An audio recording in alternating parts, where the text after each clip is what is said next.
সীমান্ত হত্যা রুখে দিন বাংলাদেশের জনগণ। চলবে না, চলবে না, পুশিন চলবে না, চলবে না, চলবে না। বিএসএফ হলো বাংলাদেশের কাঁটাতার পেরিয়ে বাংলাদেশে পুশিন করার চেষ্টা চালাচ্ছে।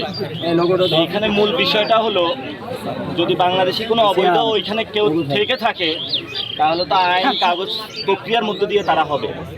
তো রাতের আধারে চুপিসারে এখানে হলো রেখে তারপরে তারা চলে যাচ্ছে। এবং আমরা শুনতে পাচ্ছি সীমান্তের ওই পাড়ে অনেক মানুষকে তারা সমাবেত করেছে বাংলাদেশে পুশিন করার জন্য।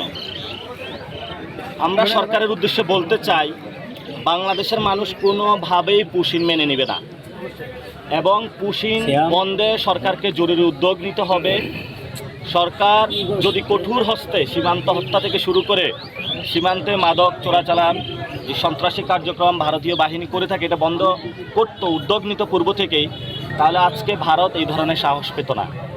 এবং গতকালকে স্বরাষ্ট্রমন্ত্রী যে বক্তব্য দিয়েছেন সালাউদ্দিন সাহেব, এটি একটি বাংলাদেশি মানুষদেরকে হত্যাকাণ্ডের মধ্য দিয়ে নিয়ে যাওয়ার একটি বক্তব্য দিয়েছেন এবং বাংলাদেশের সীমান্তবাসী যারা রয়েছে তাদেরকে তিনি অনিরাপদ করে দিয়েছেন।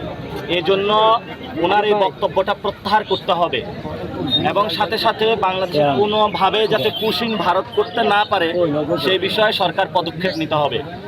আমরা এখানে যে এসেছি, ভারত থেকে বাংলাদেশে কয়েকটি পরিবারকে তারা পাঠিয়ে দিয়েছিল এবং তারা মানবেতর জীবন যাপন করছিল এখানেই, আমাদের ঠিক সামনেই।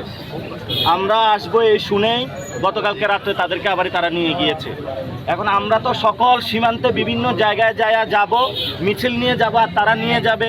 তারা এখানে প্রবেশ করালো কিভাবে, সেটাও তো সরকারের কাছে প্রশ্ন। সেখানে সরকার পতাকা বৈঠক করেছে, সেখানে কোনো ফ্রুটফুল সলিউশন আসে নাই। তাহলে সরকারের যে ফরেন পলিসি এবং স্বরাষ্ট্র যে নীতি আছে, সেটা আজকে বাংলাদেশের মানুষের সামনে স্পষ্ট হয়েছে যে এটা ভঙ্গুর একটা নীতি, যেটা বাংলাদেশের নাগরিকদের নিরাপদ করতে পারছে না। তো যেখানে সীমান্ত হত্যা হবে, সীমান্তবাসীর সামনে ইনশাল্লাহ আমরা আছি।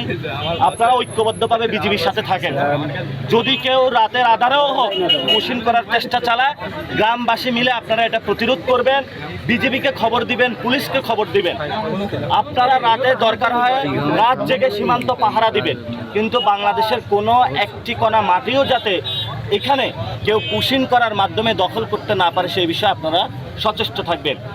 আমি পুরো বাংলাদেশের নাগরিকদেরকে আহ্বান জানাবো, দল মত নির্বিশেষে কে কোন দল করেন ভাই, আপনার দল রাখেন। এটা খুবই বড় ধরনের বাংলাদেশের সার্বভৌমত্বের ক্রাইসিস। দলাদলি ভাই বাদ দেন, আপনারা আপনাদের কাছে আল্লাহর রস্তে মাফ চাই। সীমান্ত ইস্যুটা বড় একটি ইস্যু, এখানে পুশিন চলতেছে। দল মত নির্বিশেষে সবাই সীমান্ত রক্ষার জন্য ঝাঁপিয়ে পড়ুন, বাংলাদেশকে রক্ষা করুন, বাংলাদেশের সার্বভৌমত্ব রক্ষা করুন।